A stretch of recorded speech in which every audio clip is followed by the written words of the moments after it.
We are told that friendship is the safe harbor of life, the one place where we can let our guard down, be completely vulnerable, and trust blindly. It's a beautiful idea, isn't it? An idea sold to us in movies, in books, and in the stories we tell ourselves. What if I told you that this idea is not just wrong, but that it is the most dangerous trap you will ever fall into? What if I told you that your noblest belief about friendship, your faith in blind trust, is precisely the reason your most cherished relationships are programmed to explode? Give me a few minutes, and I promise that I will not only show you why this happens, but I will deliver to you what Machiavelli truly discovered in his darkest hour, a golden rule that will allow you to love your friends with a depth and sincerity you never thought possible, precisely because you will learn to watch them with a clarity you have never before dared to use. But be warned, once you have seen the architecture of betrayal, you will never be able to unsee it. The naive, hopeful person you have been until today, they will not survive the truth I am about to reveal. Let's begin in a place you know intimately, a physical memory, a hollow ache in your chest, a cold feeling in your stomach that has become a brand upon your soul. It is not the clean, predictable wound of a declared enemy that you could understand, even respect. No, it is the silent, intimate, and devastatingly precise stab of a knife slid between your ribs by a hand you once trusted, the hand of a friend. You know exactly what I'm talking about, don't you? That moment freezes in time. The secret you confessed in a whisper, in a moment of absolute vulnerability, becomes the center of attention, an amusing joke at a party where you suddenly feel all eyes on you, burning your skin. The innovative business idea you sketched with childlike enthusiasm on a napkin, in a conversation that lasted until dawn, becomes the celebrated new venture of someone you called a partner, a brother in arms, who now doesn't even mention your name. The unconditional support you offered in their darkest hour, the 3 a.m. calls you answered while half asleep, the money you lent when you barely had it, the emotional labor you gave for free, thinking you were building a fortress, is repaid with a deafening silence, a red receipt on WhatsApp, at the precise moment of your own desperate need. But here is the most agonizing part. It is not the act of betrayal itself. It is the violent shattering of the sacred illusion that preceded it. The almost religious belief that your bond was special, an exception to the cold, gravitational laws of human nature. And you are an accomplice in the maintenance of this illusion. You operate under an unspoken and deeply flawed social contract. You do this, don't you? You mistake the comforting warmth of familiarity for the solid proof of loyalty. You dangerously assume that a shared history automatically guarantees a future alignment of interests. You pour your trust into people like a precious and rare liquid into a glass vessel, without ever stopping to inspect that vessel for the hairline cracks, the hidden structural weaknesses that will one day cause it to shatter into 1,000 pieces, leaving you drenched in loss and confusion. Deep down, you believe that to question a friend's motives, even just silently, in the safety of your own mind, is a form of betrayal. It is a sin against friendship. And so, out of a misguided and noble sense of virtue, you choose to be blind. Worse, you work to be blind. You feel it, that little pang in your gut, that dissonant chord in the symphony of your friendship, but you actively ignore it.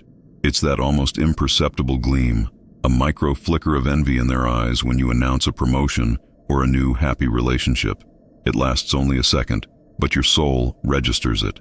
It's the subtle but consistent way they manage, with a master's skill, to steer any conversation about your victories back to their own achievements, or worse, to your past failures, disguising it as keeping you humble.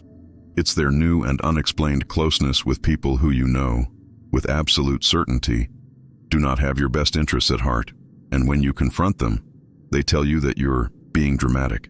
You tell yourself it's nothing, that you're being paranoid, that you're a bad friend for even thinking it.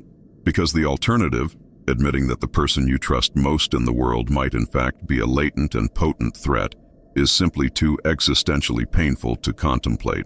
Admitting that is not just admitting their failure. It is admitting that your own judgment was catastrophically flawed.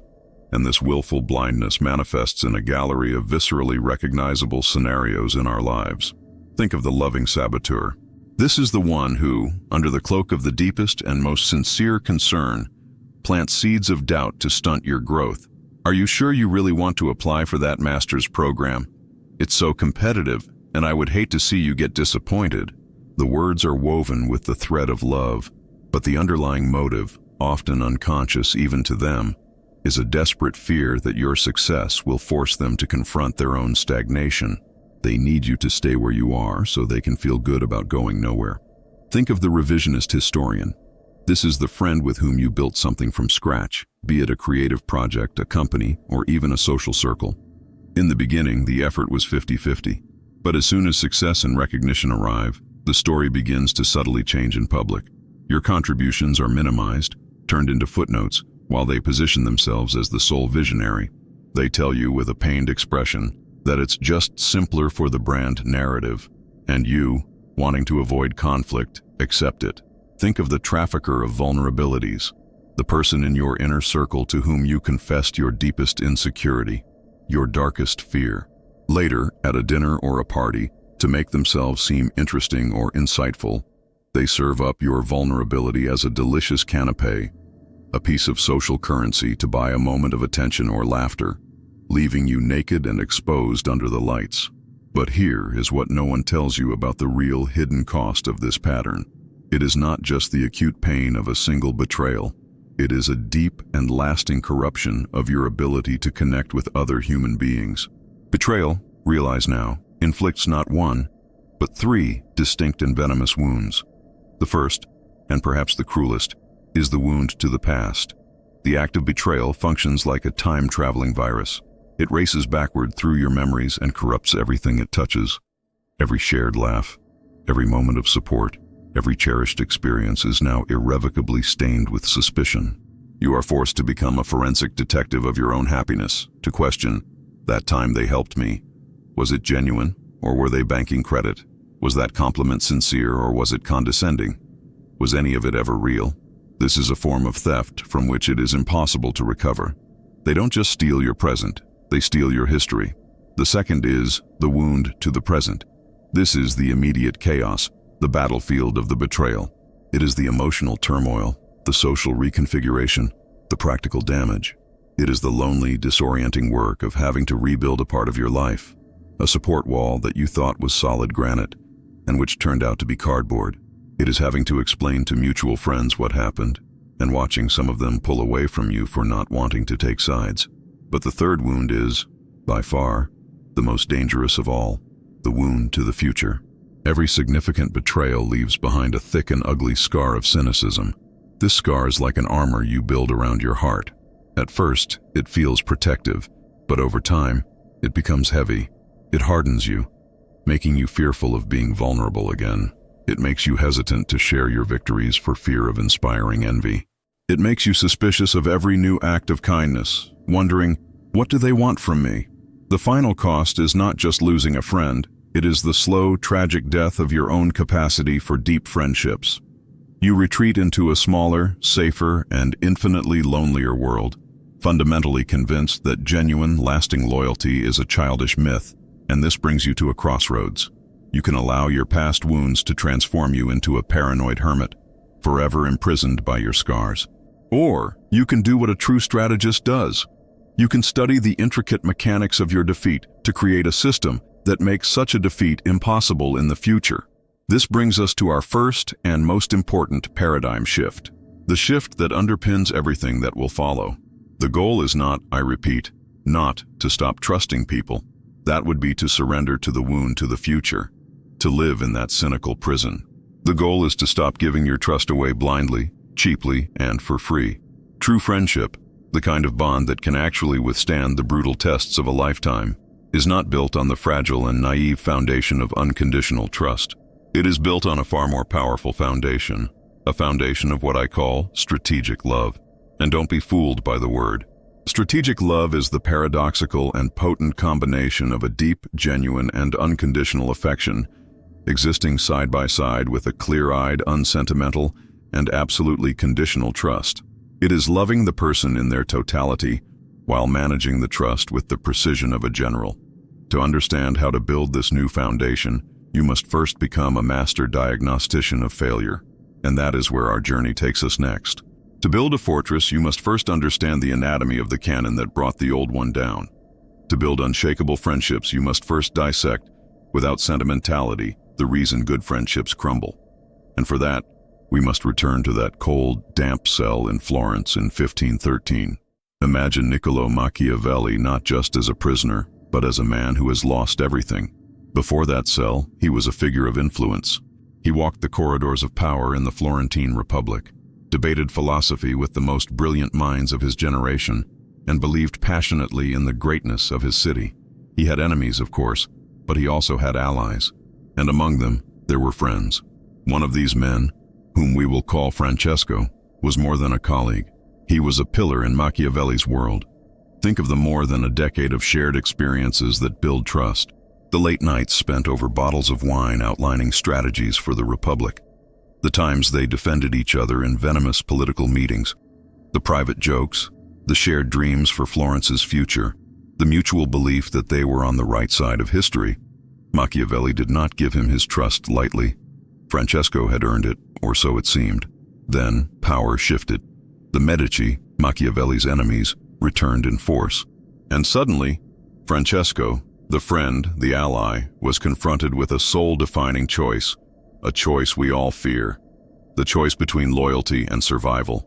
To defend his friend Machiavelli, now a marked man, and with it face financial ruin, exile, perhaps even death, or to make a series of small, pragmatic compromises to secure his own position, to protect his own family within the new regime. Francesco was not a monster.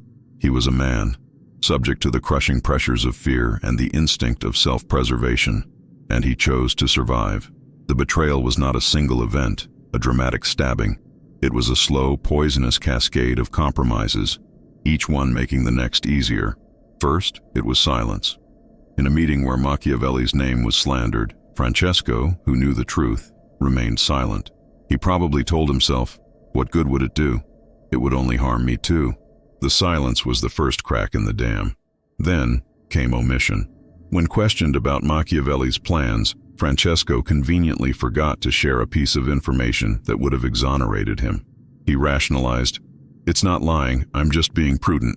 I'll help Niccolo later, when my position is secure." Finally came the act. He was asked to provide a list of officials who remained deeply loyal to the ideals of the old republic. With a heavy heart, but with a steady hand, he included Machiavelli's name. The justification in his mind was clear.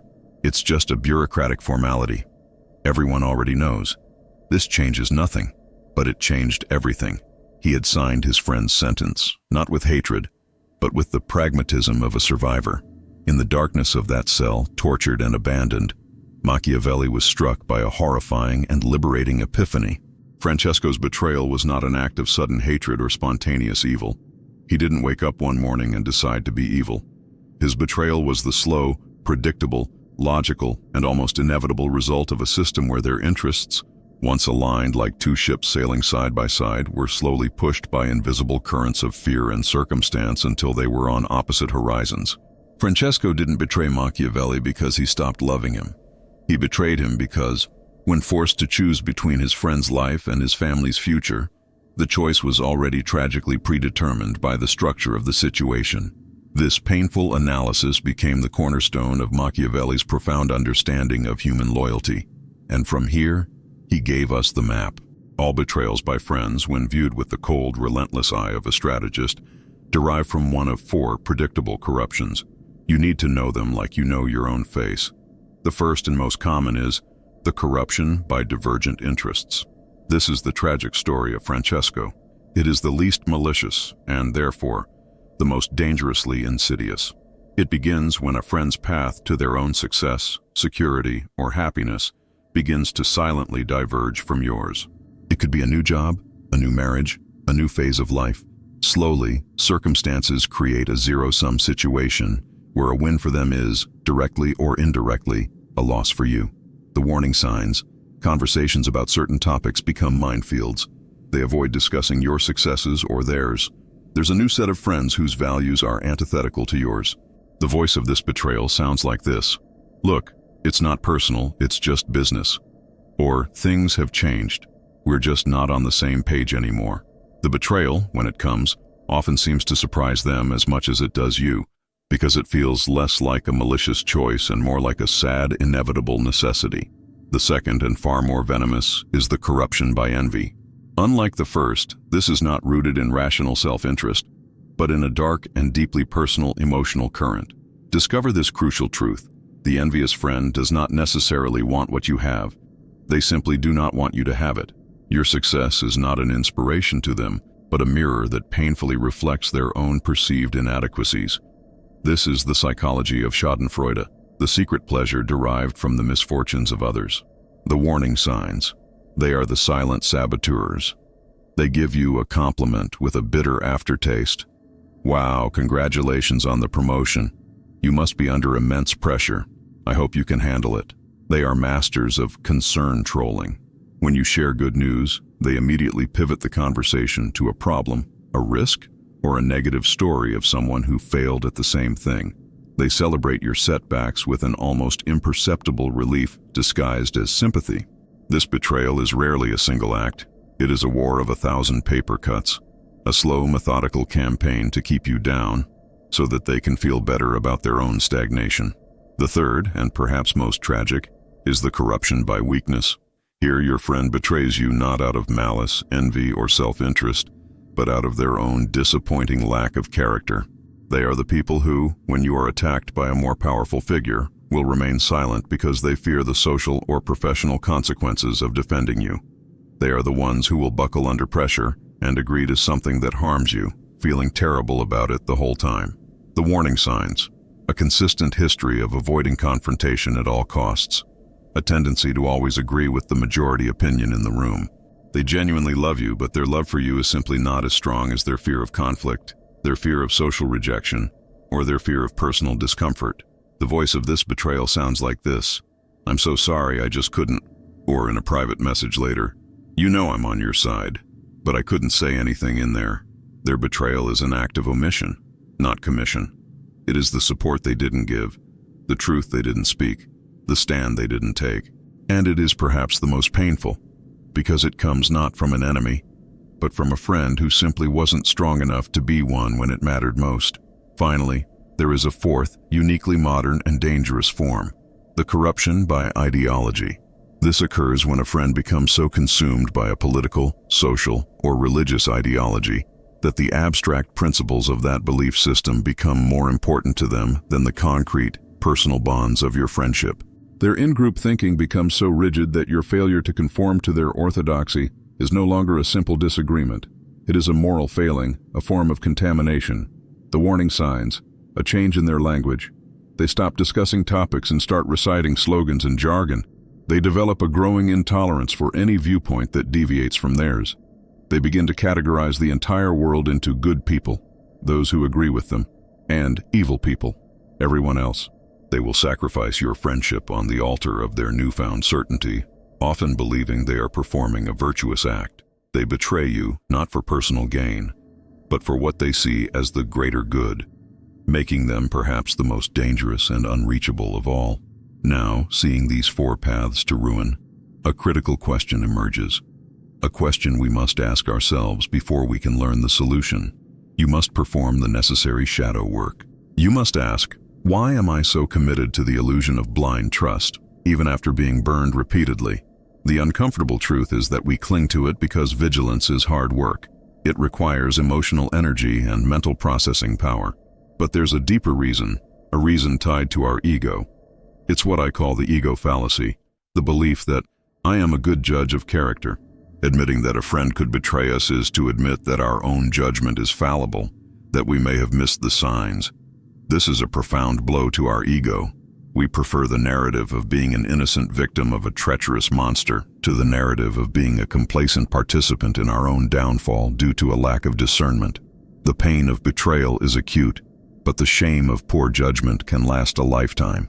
And so, to protect our ego, we choose pain over shame. We choose blindness. At this point, after dissecting the anatomy of failure, it would be easy to despair. It would be easy to conclude that human connection is a liability, that trust is a fool's game. But that is the conclusion of a victim. We are not here to be victims. We are here to be architects. All of this deconstruction, all of this relentless analysis, is not an argument for cynicism. It is the gathering of essential intelligence. It is the work an engineer does when studying a collapsed building before drawing the plans for an earthquake-proof skyscraper. We have studied the anatomy of collapse. Now, and only now, are we ready to learn how to build. If you have come this far, you likely feel a weight, the weight of truth. To see the anatomy of failure, the four corruptions, your own role in your pain, it can be disheartening. You may be thinking, so this is it? Human connection is just a minefield of interests, envy, and weakness? At this point, the untrained soul despairs. It concludes that the only winning move is not to play. It builds walls, embraces cynicism as a shield, and calls it wisdom. But that is the conclusion of a victim, not a strategist. We are not here to build walls. We are here to build fortresses with drawbridges that we control. The deconstruction we have just done was not an argument for loneliness. It was the gathering of essential intelligence. It was the study of the terrain before designing the masterpiece. The solution is not to build walls. It is to become a master architect of your relationships. The antidote to the four corruptions, the system that frees you from the cycle of naive trust and cynical despair, is what I call dynamic trust. Think of blind trust as a beautiful glass statue. It is stunning to behold, perfectly clear, but static, fragile, and brittle. At the first unexpected shock, it shatters into 1,000 irrecoverable pieces. Dynamic trust, on the other hand, is like a bonsai tree. It is a living, breathing system. It requires constant attention, careful pruning, watering, and nourishment. It is not static. It grows and strengthens with time and care. It withstands the storms not by being rigid, but by being flexible and deeply rooted. Our job is to become the master gardeners of our connections. This system of dynamic trust is built on 4 fundamental principles, each a direct antidote to one of the corruptions. The first, your bulwark against the corruption by divergent interests, is the principle of shared incentives. The old way is to passively hope that your friends' interests remain aligned with yours, as if by magic. The new way, the strategist's way, is to become an active agent in intertwining your destinies. The protocol is to relentlessly ask yourself, how can I make my win their win, and their win my own? This goes beyond mere encouragement. If your friend is launching a business, don't just say good luck. Use your network to introduce them to a potential client or investor. If you are starting a project, find a creative way to involve your trusted friends, not as mere employees, but as advisors with a small stake in the profits or as strategic partners. Create an ecosystem where, for them to betray you, they would have to act directly and illogically against their own tangible self-interest. Make loyalty the most profitable and intelligent choice they can make. This is not manipulation. It is the highest alignment of practical friendship. The second principle is your defense against the corruption by envy and weakness, the principle of controlled vulnerability. Understand this fundamental truth. Trust must be earned, not given, and it must be granted in carefully calibrated increments over time. You would never give a new acquaintance the keys to your home and the code to your safe, yet we routinely give new friends the keys to our deepest insecurities and our most fragile hopes. The protocol here is to visualize your life and personal information as a citadel with concentric circles of security. The outer courtyard. This is the public information you share with anyone, your tastes, your hobbies. The outer wall. This is for acquaintances, anecdotes, opinions on non-controversial topics. The inner fortress. This is for friends, your dreams, your goals, your professional frustrations. The Holy of Holies. This is the core of your being, your deepest insecurities, your traumas, the secrets that define you. Access here is reserved for the tiny handful of people who have proven over years and through multiple trials that they are worthy of guarding the jewels of your soul. The rule is, you do not offer deep vulnerability to test for loyalty. You demand a consistent demonstration of loyalty before you grant access to the next level of your citadel. The third, and most Machiavellian principle, is the principle of the silent test. This is your early warning system, your way of detecting the hairline cracks in a relationship before they become catastrophic fractures. It is crucial to distinguish this from a loyalty trap, which is a cynical and cruel scenario designed to make a friend fail. A silent test, in contrast, is a passive observation of a naturally occurring situation. The protocol is subtle. The minor gossip test. Share a minor, non-critical piece of confidential personal news with a friend. Something like, "I'm thinking of taking a pottery class, but don't tell anyone. I want it to be a surprise." Then, listen carefully. Does that information echo back to you through someone else? The third-party success test. Observe how they react when you share the good news of a mutual friend. Do they genuinely celebrate that person? Or do they immediately begin to find flaws or diminish the achievement? How they talk about others when they are not present is a trailer for how they talk about you. The small inconvenience test. Ask them for a small favor that is slightly inconvenient, to help you move a box, to give you a ride to the airport. Observe their reaction. Do they do it gladly or with a sigh of resentment? These are not traps. They are data points. A single data point means little, but over time, the patterns that emerge from these silent tests will provide a stunningly accurate portrait of who your friends really are, not in their words, but in their actions. Finally, the fourth advanced principle, essential for our polarized world, is the principle of ideological awareness. This is your defense against the corruption by ideology. The protocol here is to listen. You must listen to their language. Is it changing from "I think" to "we believe"? From curiosity to certainty? From seeing people as individuals to seeing them as labels? Your job is to gently test the boundaries. In a conversation, introduce a nuance, a different perspective. "I hear what you're saying, but have you considered this angle?" Their reaction to this test is everything. Can they handle the nuance? Or do they immediately label you as morally deficient or one of them? The answer will tell you if their loyalty is still to you, the person, or if it has been transferred to the ideology, the abstraction. To manage all of this, the master strategist employs a mental model that is the culmination of this entire system.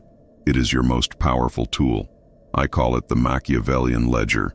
For each important relationship, you maintain a quiet, internal ledger. This ledger doesn't track money. It tracks 3 key metrics. The first column is value exchange. This isn't a petty accounting of who paid for the last coffee. It is a general assessment of the flow of support, energy, time, and opportunities. Is it generally balanced over time, or are you consistently the one giving? The second column is proven loyalty. This column is filled only with the data from your silent tests, not with words, promises, or apologies. Actions. What has this person done under pressure? How did they behave when it was inconvenient to be loyal? This column is your character credit score. The third and most important column is granted vulnerability. This is the one column you directly control. It is the dial you adjust. How much access and sensitive information have you granted this person? At what level of your citadel are they? The golden rule, the one rule that will protect you forever, is this. Never let the granted vulnerability column get too far ahead of the proven loyalty column. When you do, you create a trust deficit. You are giving more than they have proven they can protect. You are creating the exact conditions for your own downfall. This ledger is not a sign of cynicism. It is a pilot's dashboard. You would never fly into a storm without checking your instruments. Why would you navigate the complexities of human relationships without them? Now imagine yourself fast forward 1 year from today. Feel the difference in your body. The background anxiety, the fear of being caught off guard, is gone. It has been replaced by a calm, solid clarity. You are surrounded by a circle of allies. It may be smaller than the one you have now, but it is forged in steel. You love these people with a depth that was previously impossible, because your love is no longer polluted by a secret, gnawing, and unconscious fear of betrayal. A friend begins to show the early signs of envy. The old you would have felt hurt, confused, and would have likely ignored it, only to be stabbed in the back later. The new you, the strategist, consults your mental ledger. You see the pattern emerging. You don't feel pain, you feel clarity. You don't start a fight. You simply and silently adjust the dial of granted vulnerability. You share a little less. You maintain the friendship, but you manage the risk. No drama, no hurt, just strategic wisdom in action. This is the empowerment this framework offers you. It is a path away from the endless, painful cycle of naive trust and cynical despair. It is the reconstruction of your ability to connect, built on a foundation of unshakable reality. This is not about becoming cold or heartless. It is the opposite. It is about becoming a true steward of your relationships. It is about caring for them so much that you are willing to do the hard, necessary work of protecting them from the predictable failings and pressures of human nature. The greatest and most sincere act of love for your friends is the wisdom to see them completely for who they are, flawed, complex, and subject to temptation, and to structure your relationship in a way that makes loyalty the most natural, logical, and mutually beneficial choice for both of you. The tools are now yours. You have been given the blueprint for building unbreakable bonds. You are no longer merely a passive participant in your friendships.